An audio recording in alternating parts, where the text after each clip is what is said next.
नमस्कार, आप देख रहे हैं बेधड़क बात और मैं हूं आपके साथ श्वेता मिश्रा।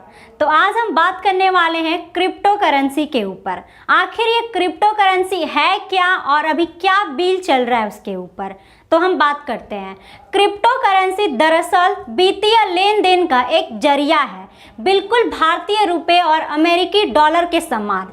अंतर सिर्फ इतना है कि यह आभासी है और दिखाई नहीं देता है, ना ही आप इसे छू सकते हैं, इसलिए इसे डिजिटल करेंसी भी कहते हैं।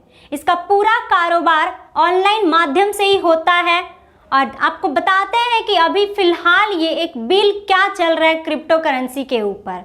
भारत में क्रिप्टो करेंसी पर बैन लगाने के लिए बिल लाए जाने की चर्चाओं के बीच वित्त मंत्री निर्मला सीतारमण ने यह साफ किया है कि सरकार नए बिल पर काम कर रही है।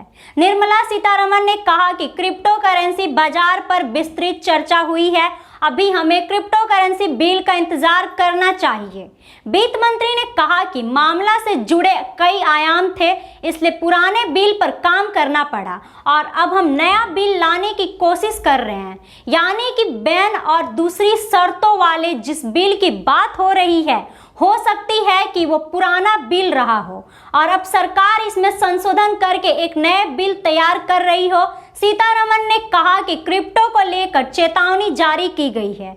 SEBI और RBI और सरकार की ओर से ऐसे बयान जारी किए गए हैं जिनमें क्रिप्टो बाजार को जोखिम वाला बताया गया है। इससे सतर्क रहिए, यह बहुत सुरक्षित नहीं है। उन्होंने कहा कि RBI ने क्रिप्टो को विनियमित करने की कोशिश की थी, लेकिन सुप्रीम कोर्ट नहीं माना।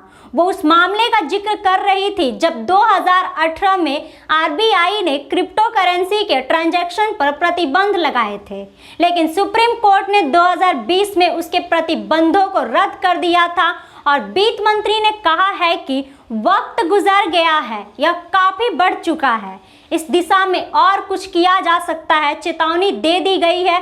बता दें कि सरकार ने सोमवार को लोकसभा में बताया था कि डिजिटल करेंसी के विनियमन के लिए केंद्रीय रिजर्व बैंक ने उसे अक्टूबर में एक प्रस्ताव दिया था, जिसमें कहा गया था कि देश में डिजिटल करेंसी को भी बैंक नोट की परिभाषा में रखा जाए, यानी डिजिटल करेंसी को भी बैंक नोट की तरह देखा जाए। इसके लिए RBI ने कानून में संशोधन का प्रस्ताव भी दिया है। RBI ने अक्टूबर में सेंट्रल बैंक डिजिटल करेंसी का प्रस्ताव रखा था। CBDCS यानी कि डिजिटल या वर्चुअल करेंसी मूलतः डिजिटल रूप में है। इस संशोधन से डिजिटल करेंसी का विनियमन भी बैंक नोट की तरह RBI के नियंत्रण में होगा। तो ऐसे ही अपडेट्स हम आपको देते रहेंगे, तो देखते रहिए बेधड़क बात। इसी के साथ आप सभी को धन्यवाद।